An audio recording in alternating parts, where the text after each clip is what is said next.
एक गांव में एक सुखी परिवार रहता था। उस परिवार में 3 भाई और एक बहन थी। उनके माँ बाप उन चारों से बहुत प्यार करते थे, मगर बीच वाले बेटे से थोड़ा परेशान रहते थे, क्योंकि बड़ा बेटा पढ़ लिख कर डॉक्टर बन गया और छोटा बेटा भी पढ़कर इंजीनियर बन गया था, मगर उनका बीच वाला बेटा बिल्कुल गंवार और आवारा ही बनकर रह गया था।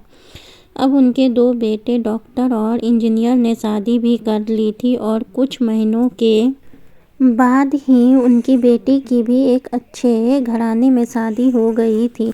मगर बीच वाला बेटा अभी भी कुंवारा ही था, क्योंकि वह बिल्कुल अनपढ़ था और कहीं पर मजदूरी का छोटा सा काम करता था।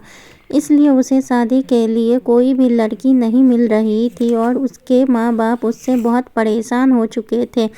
अब जब भी उसकी बहन अपने मायके से आती तो पहले वह अपने डॉक्टर और इंजीनियर भाई से मिलती थी, मगर बीच वाले भाई से वह बहुत कम मिलती थी, क्योंकि वह उसे ज़्यादा पैसा नहीं दे पाता था, लेकिन फिर भी वह अपनी बहन से बहुत प्यार करता था। अब उनके पिताजी की बीच वाले बेटे की शादी किए बिना ही मृत्यु हो गई। उनकी माँ ने सोचा कहीं अब किसी के मुंह से बंटवारे की बात ना निकले, इसलिए अपने ही गांव की एक सीधी सादी लड़की से अपने गंवार लड़के की शादी करवा दी। शादी होते ही ना जाने क्या हुआ। अब उसका अनपढ़ बेटा पूरा मन लगाकर काम करने लगा और पहले से कहीं ज़्यादा मेहनत भी करने लगा। अब तो उसे कोई भी दोस्त बुलाने आता तो वह उसे यही कहता था कि भाई, पहले तो मैं जैसे तैसे अकेला काम कर खा लेता था, मगर अब मेरी शादी हो गई है तो मुझे अपनी पत्नी के लिए भी कमाना पड़ता है और कल को आने वाले बच्चों के लिए भी तो कुछ जोड़ना ही पड़ेगा। दोस्त, अब मैं तेरे साथ नहीं घूम सकता हूँ। यह कहकर उसका गंवार लड़का सीधा अपने काम पर निकल जाता है। अब उसके दोनों भाई डॉक्टर और इंजीनियर आपस में यह बात करते हैं कि हम दोनों उस गंवार से कहीं ज़्यादा पैसा कमाते हैं, इसलिए हम सब घर और ज़मीन का बंटवारा कर लेते हैं और उस गंवार से अलग हो जाते हैं, क्योंकि अब वह हमारे बराबर कभी भी कमा नहीं सकता है।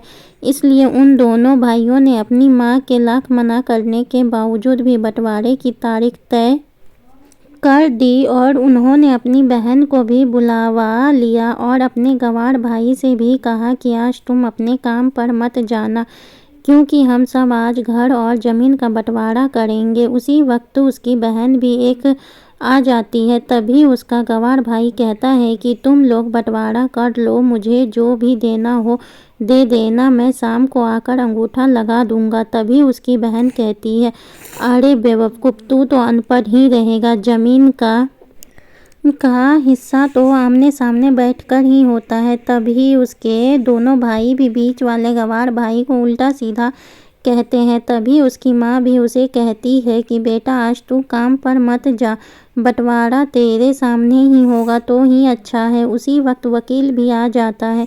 तभी वकील कहता है कि आपका सारा हिस्सा मिलाकर 10 बीघा ज़मीन है और आपका घर है।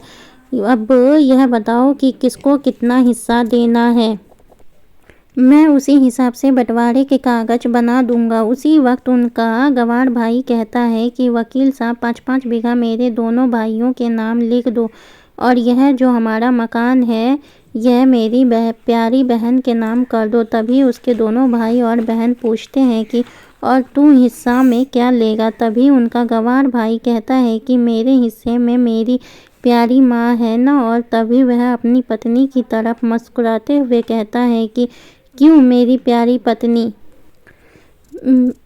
मेरी प्यारी पत्नी, क्या मैंने गलत कहा क्या। उस गंवार की पत्नी अपनी सास से लिपट कर कहती है कि माँ से बड़ी वसीयत क्या होगा मेरे लिए। और उसी वक्त उसका गंवार पति भी अपनी माँ से लिपट जाता है। गंवार बेटे बहू के इसी प्यार में जमीन जायदाद के बंटवारे को एक सन्नाटे में बदल दिया। तभी बहन अपने गंवार भाई के गले लगकर रोते हुए कहती है कि माफ़ कर दो भैया, मैं आपको समझ नहीं सकी। तभी उसका भाई कहता है कि मेरी प्यारी बहन, इस घर में जितना अधिकार हमारा है उतना ही अधिकार तेरा भी है और रही बात बंटवारे की, तो बंटवारा नहीं करने से हमारा जीवन रुक तो नहीं जाएगा।